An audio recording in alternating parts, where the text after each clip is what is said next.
লাল পরা যায় না, পুরুষের জন্য লাল না, লাল হলো নিষেধ, গোসল করাটা উত্তম। দ্বিতীয়ত হচ্ছে সর্ব উত্তম পোশাক পরিধান করা এবং সাজসজ্জা গ্রহণ করা, মানে নিজেকে সাজানো, উত্তম পোশাক পরা।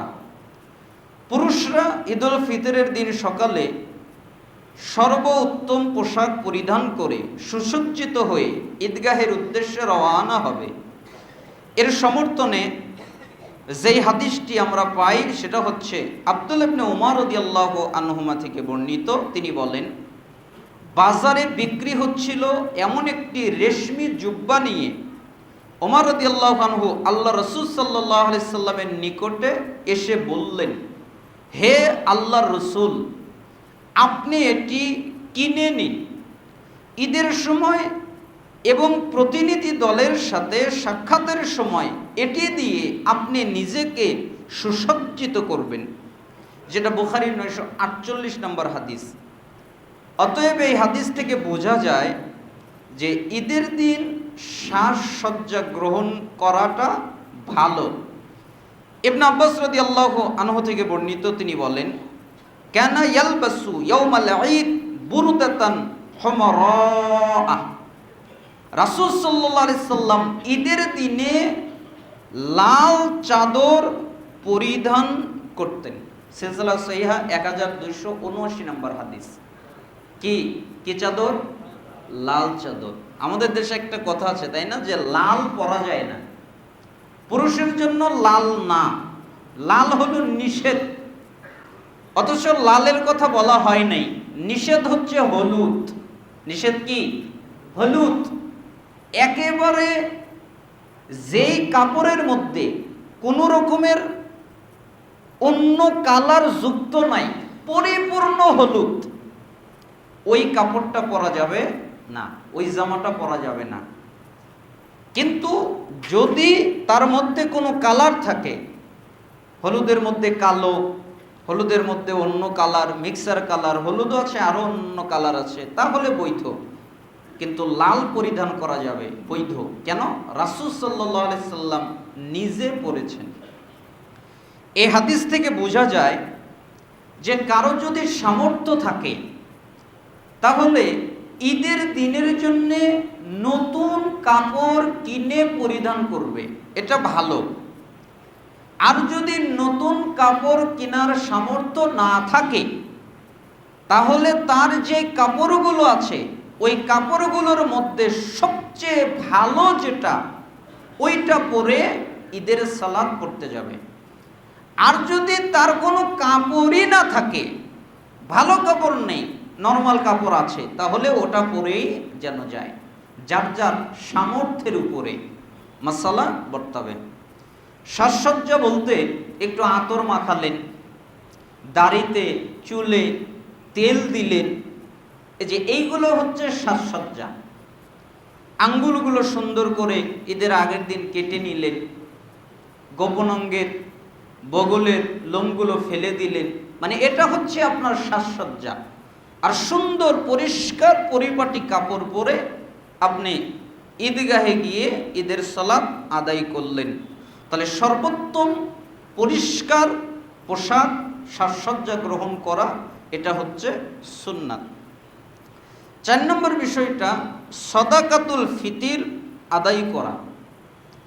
সাদাকাতুল ফিতির মানে ঈদুল ফিতরের দিনে অন্যতম প্রধান কাজ হলো ফিতরা প্রদান করা।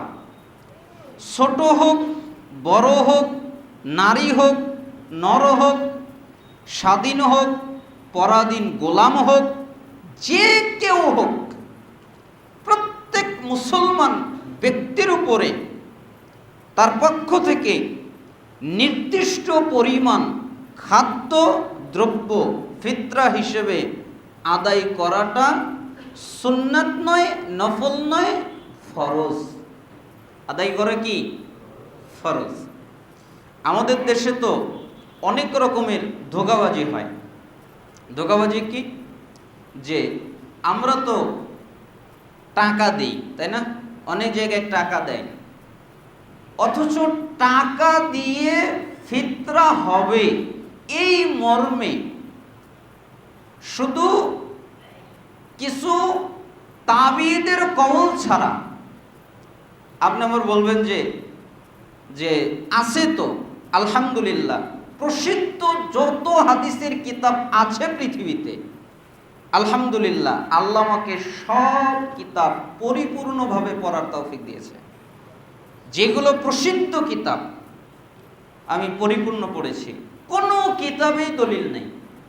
খালি মুসান্নাফ ইবনে আবি শাইবায় কয়টা হাদিস আছে, তাও তাবিল করে। কিন্তু যেটা ভালো অরিজিনাল তাহকিক করা নুসখা, তার মধ্যে থেকে ওই বর্ণনাগুলো সরাই দিয়েছে, যেগুলো বিতর্কিত। এগুলো আগের ছাপাই ছিল না, এটা নতুন করে ভারতে লাগিয়েছে। এই জন্য ফিতরা, জাকাতুল ফিতির, যত এই কথাটা বললাম, তাহলে এর পরিচয়টা একটু জেনে নিলে ভালো হয়।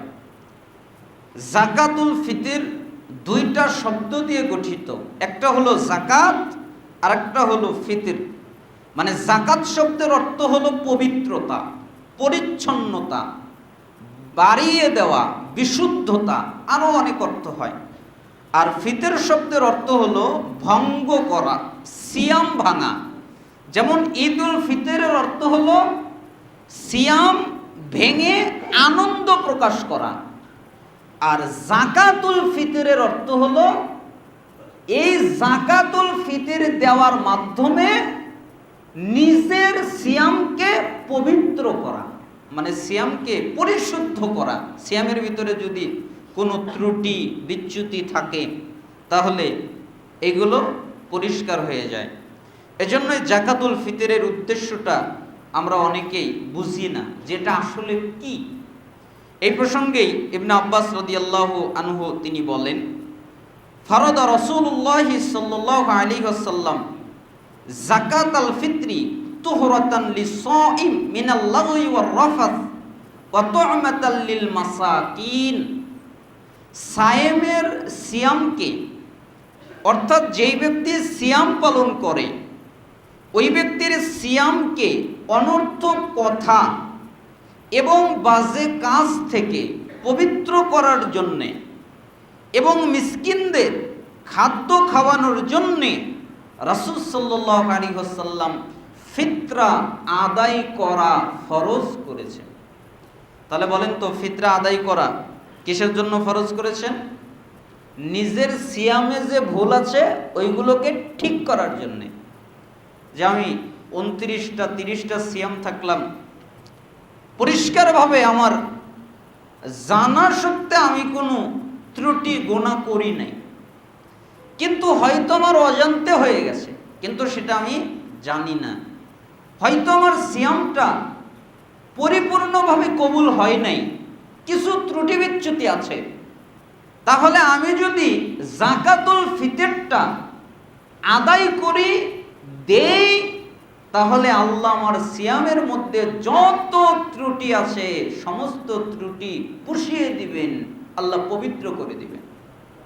এবার বলেন তো, জাকাতুল ফিতর গুরুত্বপূর্ণ না গুরুত্বপূর্ণ না?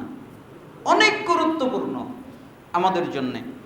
এই হাদিসটা আছে আবু দাউদের 1629, ইবনু মাজার 1827, সহিহুল জামে 3570, আরো অনেক হাদিসে আছে।